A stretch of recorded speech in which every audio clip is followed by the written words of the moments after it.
This is the Maserati Grecale, but can it compete with the Porsche Macan, the BMW X3 or the Alfa Romeo Stelvio? Let's take a closer look and find out. Now we're going to take a look today at this one. This is the Trofeo, but there are three editions currently. You can get the GT at the bottom, in the middle there's the Medina, and right at the top there's the Trofeo. So this is the one with the insane engine, all the power, and you get it. But it's not only about that, because in just 1 year's time they're going to be launching a fully electric version of this car. So there's a significant nod to the future. But you know what? If you want to get an idea of just what's going on here, you have to start at the top. Bang! This is how you do it Maserati style. So not only at the front, but also at the sides and rear, lots of carbon fiber detailing. And this big, bold grille, and thanks to its convex shape, it literally says, I'm going to suck in all the air that you can give me to keep that engine cool. Nice. 4 meters 85 or 191 inches. The Grecale shares its platform with Alfa's already well-known Stelvio, but it's not entirely used the same way. This wheelbase has been lengthened by 85 millimeters, and the point of that is to maximize as much of that interior space as possible. But what it does to the aesthetic from the side is gives it an even bolder, more visually striking presence on the road. Now, this is the Trofeo, the top of the line, so obviously it should be even more striking still. The standard GT model comes with 19, the Medina comes with 20, and here we have the 21, although you can get all sizes on all models in the lineup. What I particularly like here is how they've integrated the Maserati logo into the design of the alloy wheel. Again, like those air vents just now, it really does speak to the heritage of the brand. But I think the wheels look dynamic, punchy, and just great in this size.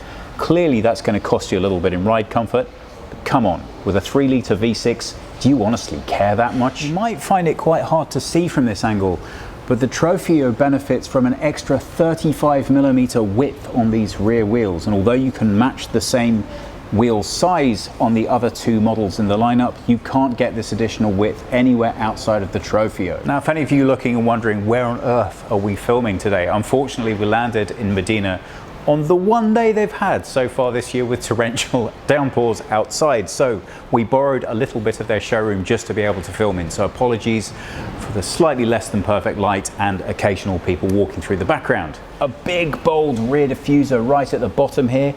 I think stylistically that's really nice. This should make a noise when you throw it down on the table. That's one of the larger, heavier keys I've seen in a while. But if that puts you off in any way, shape or form, don't worry. They make a wearable version of this, so you don't have to lug this around with you the whole time you want to use your car. Take a look at this. Now, my first thought when I have a look at that cockpit is there's something that feels a little bit first class about the way that this is finished, which, needless to say, is exactly as I would expect it to look. There's leather everywhere. They tell me that when they launch the all-electric version in a year, that's going to have a fully recycled components of the interior design featuring fully recycled products. So fishing nets is what one of the seat finishes is going to be available from. But for now, if you want a Grecale, it's coming with leather, and that's how it is. Well, they will also talk to you at great length about how proud they are of their Italian craftsmen who put so much of this detailing together. And that resonates through every last detail within this car. Now again, pre-production, so although these really great looking speaker grills could literally be used to grate Parmesan, I'm going to guess they're a lot smoother in the finished article. This is a Sonus Faber sound system. Now, the standard sound system that comes with this car is a 14 speaker affair. This is the top of the line, so it comes with 21 different speakers and an output that's over 1,000 watts, which kind of makes me feel both impressed and a bit sad when I think about the first stereos that I used to put into my cars. Come on, let's take a closer look on the inside. Well, first thing you have to say about this car is it's extremely comfortable. Now, it's down to a personal taste thing. I like my cars to feel a bit funereal. Why? Because my concentration's right there, and I don't really like a huge amount of distraction.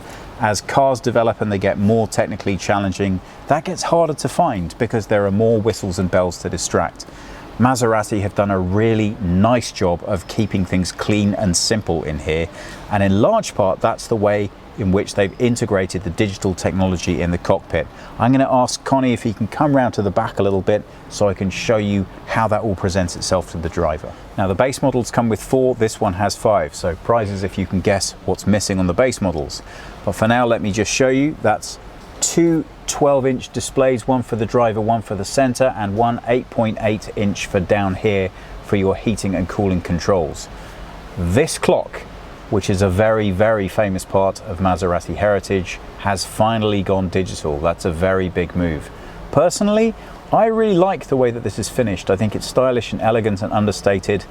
Sounds a little ridiculous thing to say in a plus €100,000 SUV, but still, I think it's very nicely in keeping with the style. The last screen, for those of you that didn't guess, is Maserati's first ever head-up display. Now they say biggest, boldest, best in class. I think it's a lot of words. What that really amounts to is they do manage to cram an awful lot of information into that display. But to be honest, they've done such a good job with keeping this information here flat and basic and easy to absorb that you don't really have the same driving need for the head-up display that you do in so many other cars now. So hats off for the driver presentation of information. It's clean, simple and straightforward. And yeah, I don't want to bore you too much by going on about it, but come on guys, this is not simple and easy to use when I just want to change the heating controls in the car. But according to Maserati, the reason that they've done that is that they want the maximum amount of space and the least amount of clutter. And for that reason, they've done away entirely with any concept of gear stick. Instead, you will notice that the gear selections are all integrated into buttons here. Now they're not really hard to find while you're driving or hard to push, but there is something that I personally like about the definitive way in which you select a gear even on an automatic. And while we were shooting some driving scenes, I did notice on more than one occasion that when I wished to switch from drive to reverse or back to drive again, that it wasn't every single time that the system instantly and intuitively picked up on that change. So in review, I would say it's not badly executed. It's definitely just a process of getting used to it. But I think I would have been prepared to have traded a little bit more space to have kept my gear stick.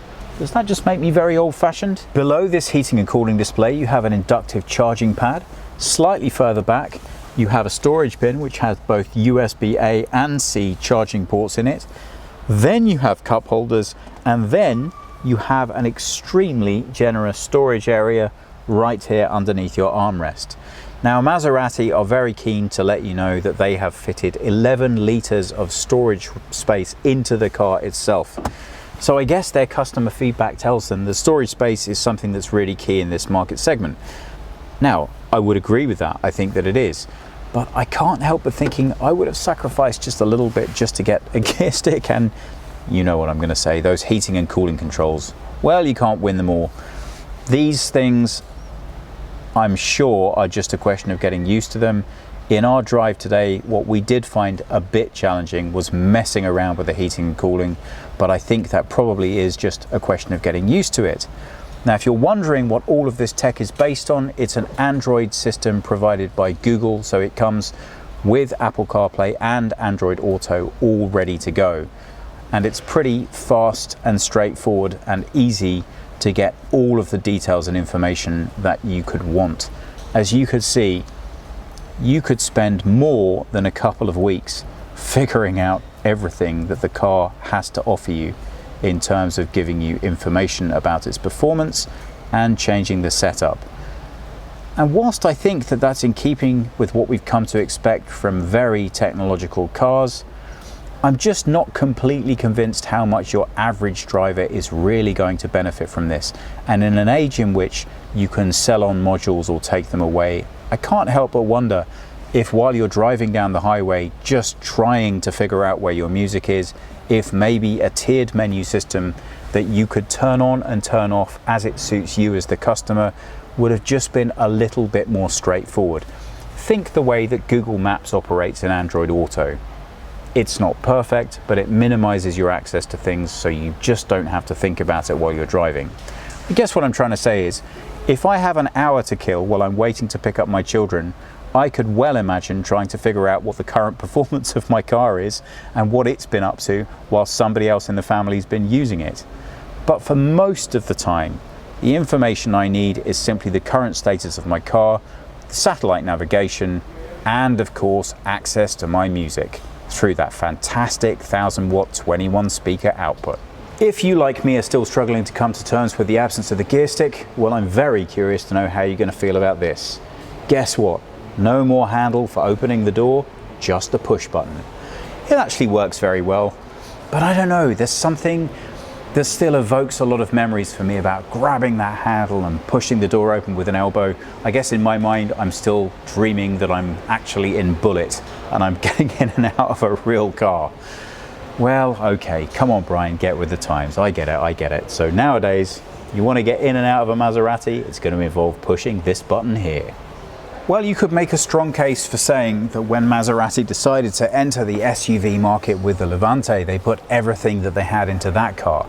Have a smaller SUV is going to involve a lot of compromise. So the logical one of those would be the space, but that's why they used an 85mm longer wheelbase to maximize the amount of room that you can fit into the back of the Grecale. Well, I think they've done a pretty good job. I wanted to show you this side specifically because this seat has had Cornelius in it and he's well over 6 feet. And as you can see, I have acres of room. Now I have particularly short legs.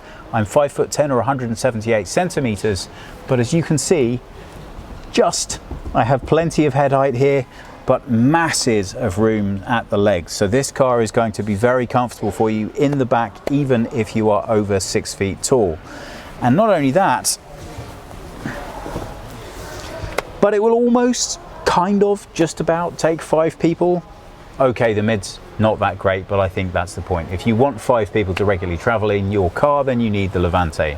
This seats 4 people in a lot of comfort and luxury. Now, I was wrong earlier on when I said there were 5 screens. There are actually 6. What I've forgotten is this touchscreen back here for the rear heating and cooling.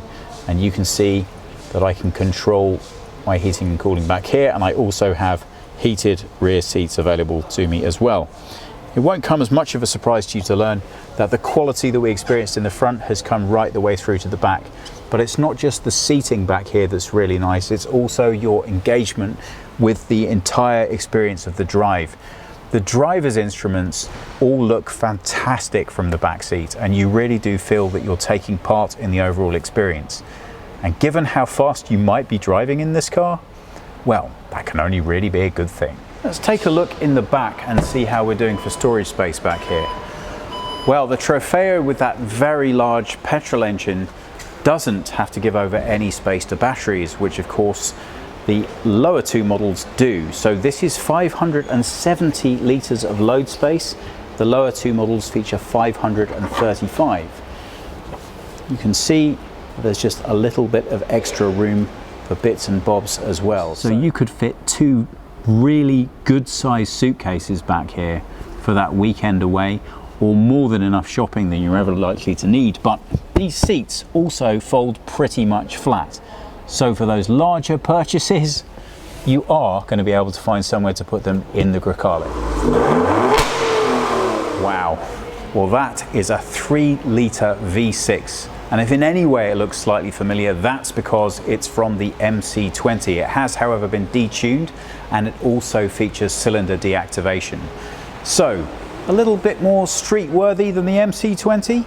That's just what this car comes with. The 2 lower models, the GT and the Medina, both come with 2-litre 4-cylinder versions, but they're mild hybrids. They are going to give you 296 and 325 horsepower respectively. 0 to 100 time of 5.6 seconds for the weaker and 5.3 for the stronger engine. This guy you're looking at right now will do 0 to 100 kilometers per hour or 62 miles an hour in 3.8 seconds, giving you a top speed of 177 miles per hour versus a top speed of 149 for the other 2. All of that speed is delivered through an 8-speed automatic gearbox with limited slip electronic differential on the rear. Now, we're not all done there. There's going to be a fully electric version launched 1 year later, and that's going to come with 400-volt architecture, although there are no numbers yet which tell you what kind of range you ought to be able to expect from it. Now, I did ask Maserati for their honest verdict on whether or not they felt that what they'd done is designed a petrol car that they were putting a hybrid engine in and then an electric engine, or a hybrid car into which they were going to thrust a big beast of a petrol engine and then an electric, or an electric. You get the idea. Well, this is a known platform, so it was never going to be specially featured purely for electric platform. Because of that, I would say that this right here represents the peak of engineering that this car can deliver. This is a monster, but it's a tamed monster.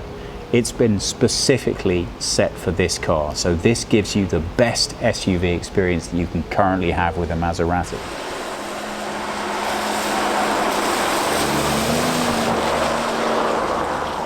We're just driving through the foothills outside of Modena, and it's very difficult to know either where to start with this car or where in fact to start with this drive.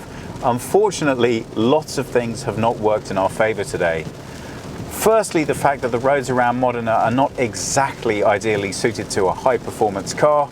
And secondly, as you can no doubt see, the weather. So we are really struggling to find a piece of road where we can safely and effectively put 523 horsepower to its true and effective use. But what that does do is provide us with a good opportunity to talk a little bit more about this car itself. So, what's the point of the Grecale? Well, that's actually quite a difficult question to answer. First of all, you have to consider that Maserati made their name from making high-performance cars, and an SUV is not a natural position for that. Now, as everyone knows, because of the growth in the sector, you kind of have to have one if you want to play the game these days, and that's what the Levante, the bigger brother to this car, was designed to achieve. But in just the same case as Porsche's Macan, everybody realized that when compact SUVs became a thing, they were not just as popular, but significantly more so. Not least because they allow you to retain just a little bit more of that performance characteristic thanks to the smaller body shell. Well, of course, that would be why Alfa went ahead and released the Stelvio, which has been very successful so far. So you can see the undeniable temptation for Maserati to follow with something that's going to sit within, broadly speaking, the same area, but offer a more luxurious take on the same product. Enter the Grecale. Now, you'll have heard Thomas speaking before about our ongoing frustration with only ever getting the top spec models, but in this case, I'm actually really pleased that Maserati gave us this one to drive. The reason being the Trofeo is the fullest realized proposition of this vehicle, and it does very eloquently represent something of the paradox of the modern car designer. Why? Well, at launch you have two mild hybrid engines, 4 cylinders, or you have this beast, 6 cylinders, 3-litre engine. But they're not done. Wait 1 year and you'll have a fully electric model. Well, that is quite a difficult proposition because, as you'll know, when you design a car, usually you start with the engine and work your way out. The powertrain dictates so much about the dynamic of the performance of the vehicle. It's very, very difficult, not impossible, but difficult to do it the other way around. So this car sits right at the cusp of the change between explaining to standard consumers that they can have the performance, the passion, the drive that they want through an electric car while they're still hungering for a petrol engine. Hence the 3 powertrain platforms available. But that does represent a significant challenge.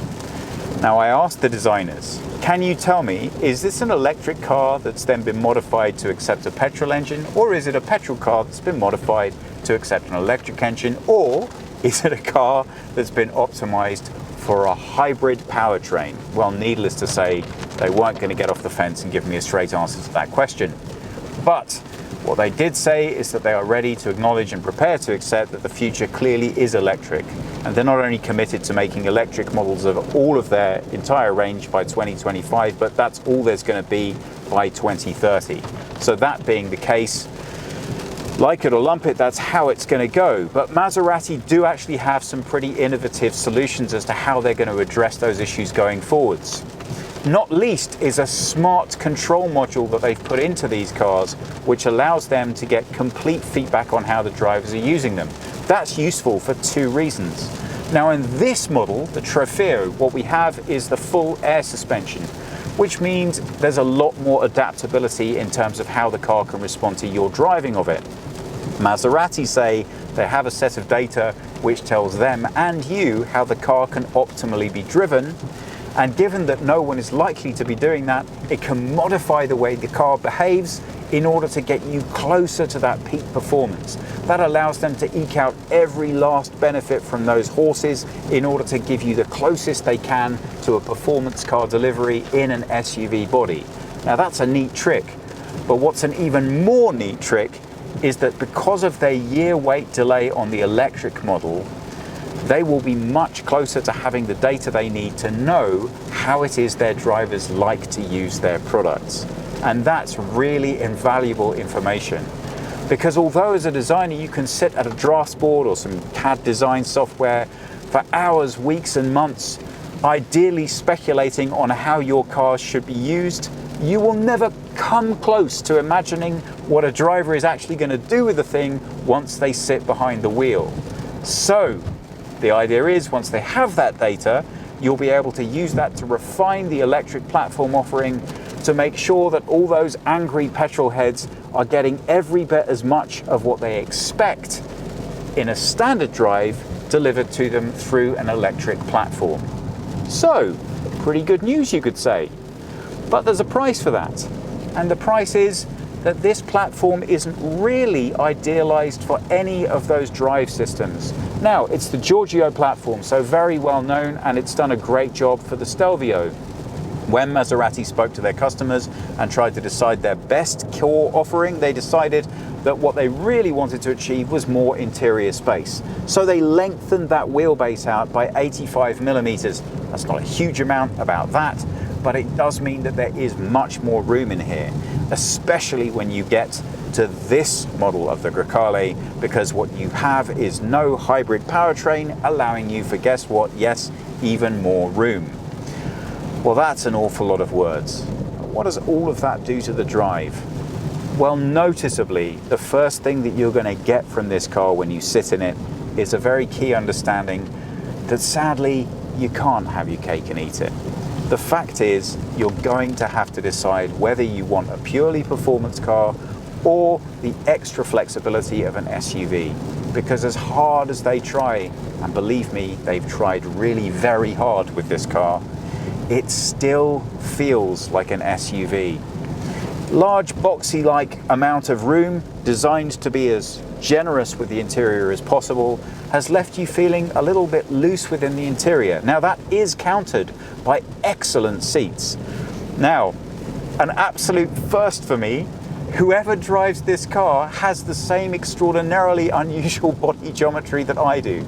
So for the first time I've ever sat in a car, I didn't have to adjust the seat, which is really peculiar. So if you know of any strange Hobbit type people that work for Maserati, maybe they're related to me somewhere back along the food chain.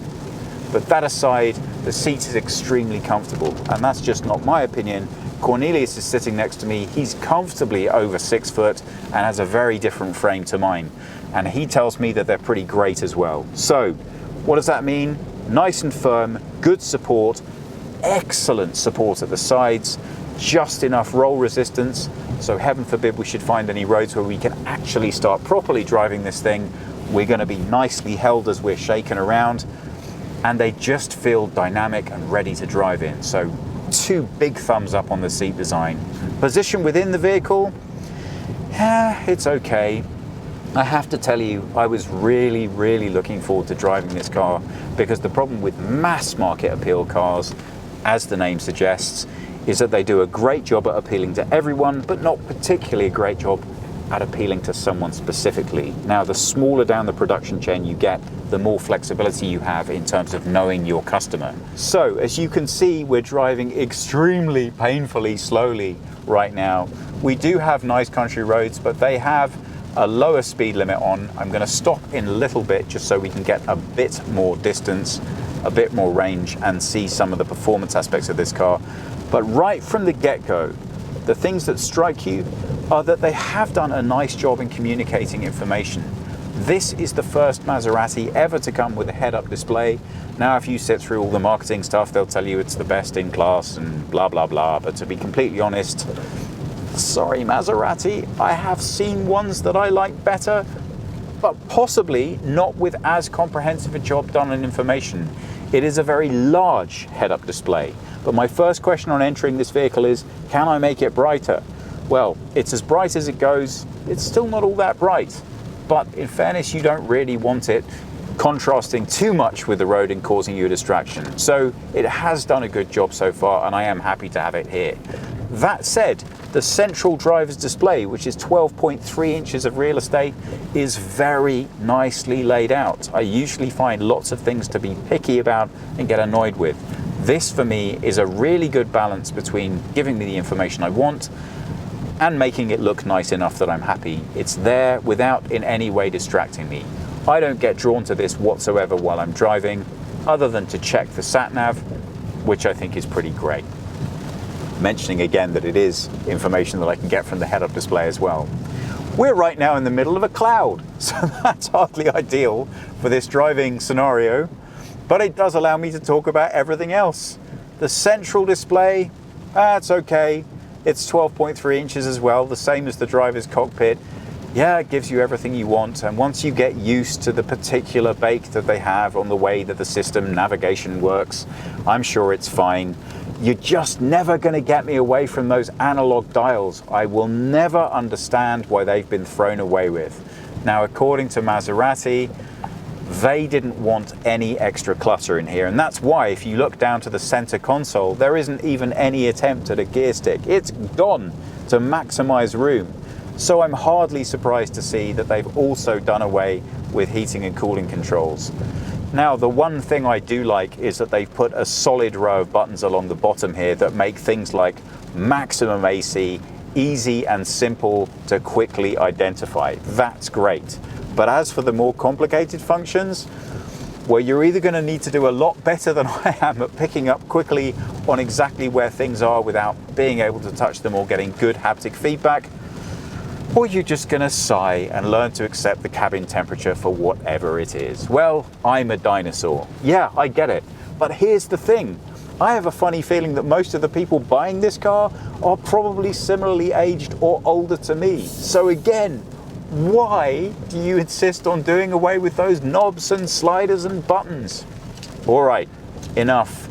That's the future. That's how it works. But watch this space, because I promise you, they'll be coming back and it won't be too long.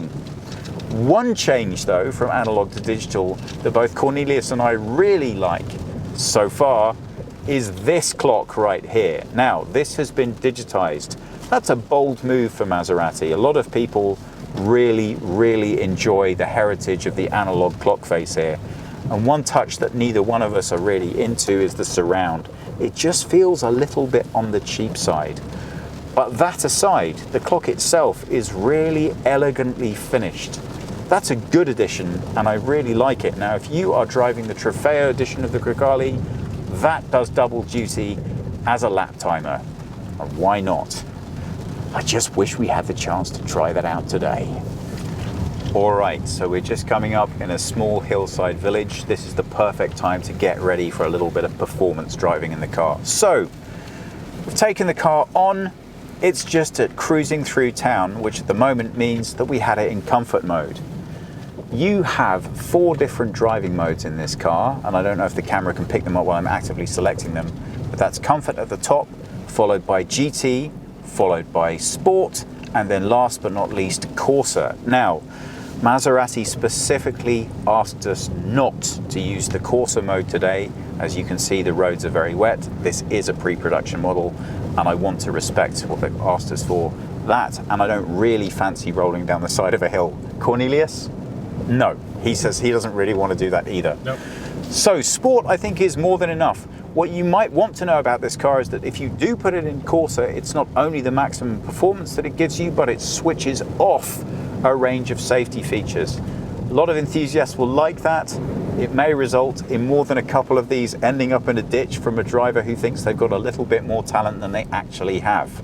But that's not only the standard adjustment you can make with this car. It does have air suspension, so the ride height is also adaptive. You can change that before you set off trying to break some new land speed records.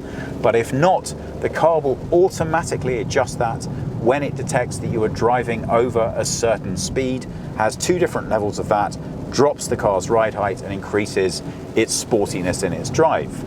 Not only that, but you also have this dampener change button over here, right in the middle of the drive mode selector. That only has 2 different settings. You either have it in standard, comfort, or sport. The Grecale posts a 0 to 100 or 62 miles an hour speed of 3.8 seconds and a top speed of 177 miles per hour. So that's of course the Trofeo with the 3-litre V6, not so much the smaller brothers in the Grecale range. Well, unfortunately, we don't have enough safe road to show you that straight line acceleration, but what we do have now is a little space to show you the handling. We've got this in sports mode, sports suspension, and even though the car isn't in love with me throwing it around very much, it does offer me the opportunity not only to listen to the lovely tune that that motor makes, but also get a sense of this handling. And I can tell you that the steering is really nice. It is a little bit light. I think I would have been happier if they'd have given me a little bit more heft or weight on the steering rack to give me a slightly more responsive and adaptive feel. You've got to like the sound of that engine though. Every time you put your foot down, brakes are nice too.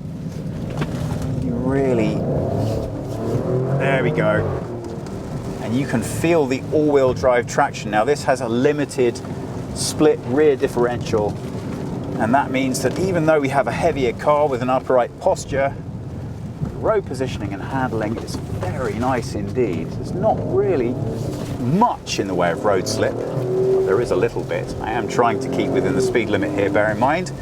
We do have a very wet, slippery road, a little bit of grease, and not optimal conditions. But in a way, that's the best way to try out the car's handling performance. And other than finding out that we probably should have strapped our luggage down a little bit tighter, I would say it's actually very pleasing. Although, truth to tell, it just reminds me of exactly why it is that I like my power in a car and not always in an SUV. Well, you're not going to spend all of your time driving this car around as if you're on a rally stage. So how's the driving comfort the rest of the time? Well, somewhat counterintuitively, because everything about the Trofeo has been set for that performance, it absolutely does best when you put it in sports mode and give it a little pep and throw it around. The weight distribution, the handling, the braking, everything feels like that's what it's been designed for. So again, back to the nature of always having to compromise on a car. What that means is that when you put it back in comfort and you're just cruising around, well, for me, it wouldn't win a Best in Class award. This has 21-inch wheels, wider on the back than they are on the front, again designed for maximum grip and performance, and it just lacks a little bit in the sophistication when it comes to an everyday drive. I mean, it's nice enough. It's not as if you're going to complain. And certainly all the important features are here. Cabin insulation is good, so you don't get huge amounts of noise from the ride, but you do feel everything in the road. And I don't mean that in the best way either. I'd love to say that that just made the vehicle feel taut and responsive. Well, you know what it does when you put it in sports mode. But in comfort mode, it's just lacking a little bit of refinement for me. At this price point and with this type of vehicle, especially in an SUV, I expect to feel just a bit pampered. Well, if you want that, and that's an important characteristic for you, can I recommend that you definitely look at the 20-inch wheels and to be blunt, probably at the Medina model that's underneath this. Come on, that's not what the Trofeo was designed for. This thing has to live in sport, and you've got to really want to drive it, because at the end of the day, they didn't put 523 horses in here so they could sit down and get bored and eat grass. You've just got to let them free and see what they do. Well, we found the closest thing we're going to get to a straight piece of road that's relatively unimpeded. Opportunity one to let you listen to that beautiful indicator. I'm desperate to know if the post-production Grecale features this same noise. Not my taste. Can you pick it up? What do you think? Indicators really bother me. That's a personal thing. Right, let's put it into sport mode. Okay, now you will immediately notice the note of the engine changing slightly. Stop the indicator, and this is what full out acceleration feels like in this car.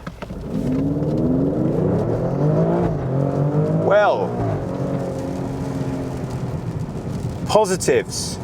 It's great once it gets going, and the noise is really nice.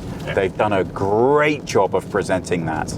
Really good. And I noticed that every time I put this car in sports mode is, for me, and it's just personal taste, the balance between enough noise to really show you what you're driving and not too much to disrupt the experience is nailed perfectly.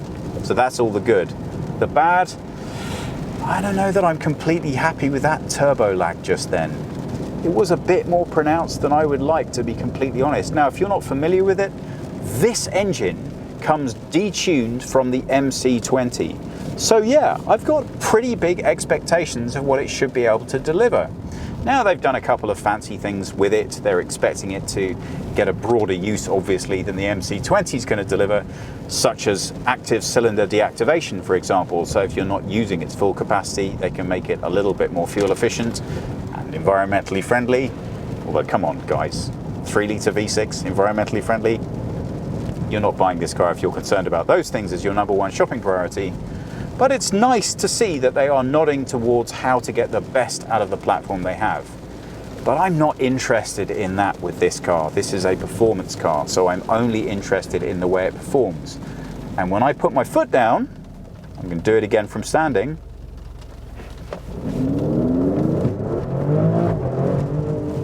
That's just a little bit more lag than I'd like. Am I being too picky? Cornelius, come on, what do you think? He's giving me the face that says, I could go either way. Yeah, all right, maybe I'm being a little picky, but come on, it's not a cheap car. I want perfect, don't you? Well, as much as we all might like to think that we get to drive around on nice, windy, hilly roads every day of the week, the hard, cold reality of the situation is that most of us have to spend the vast majority of our driving time on roads that look rather a lot more like this. So that's when you put the Trofeo back into comfort mode and see what you're going to be experiencing for the vast majority of your ownership. And although it's slightly unfair, this is the point at which I feel for me that this car is a little bit lacking. Now again, it's all about the compromise proposition. How are you supposed to design a car around the idea of performance that is also going to deliver over and above what you want when it comes to comfort? It's simply not going to be possible. With these 21-inch wheels, you get an awful lot of feedback from the road. I have everything set to comfort, the suspension and the ride, and it's fine. It's just that every time you hit a bump, you and your passenger really know about it. Cabin insulation is good, but at this point, I can't help but thinking my honest recommendation is that unless you live somewhere where driving the heck out of this thing is a realistic, positive experience for you every day, you're probably going to be better off looking at the Medina. Not only is it significantly cheaper, but for me, it speaks more to where the future of this vehicle lies anyway. I really like the mild hybrid proposition. I really like the idea that it's a nod towards what's coming anyway, and the fact that Maserati is suggesting you can get the same performance out of that as you could have done out of a V6 thanks to the boost provided by the electric motors. Well, come on, That's kind of an appealing sales pitch, isn't it? I think so anyway. So this could be thought of either the last gasp of the dinosaur, or in many ways maybe the first steps into a brave new world. After all, a performance SUV was always going to be a little bit of a reach to achieve because it's just too many objectives to be able to satisfactorily hit all at the same time. But if you can afford it and you just don't care, at the end of the day, there's never going to be anything that quite beats having that little gap in the traffic where you can poke your head out and stick your foot down. And for that, you're always going to need a V6.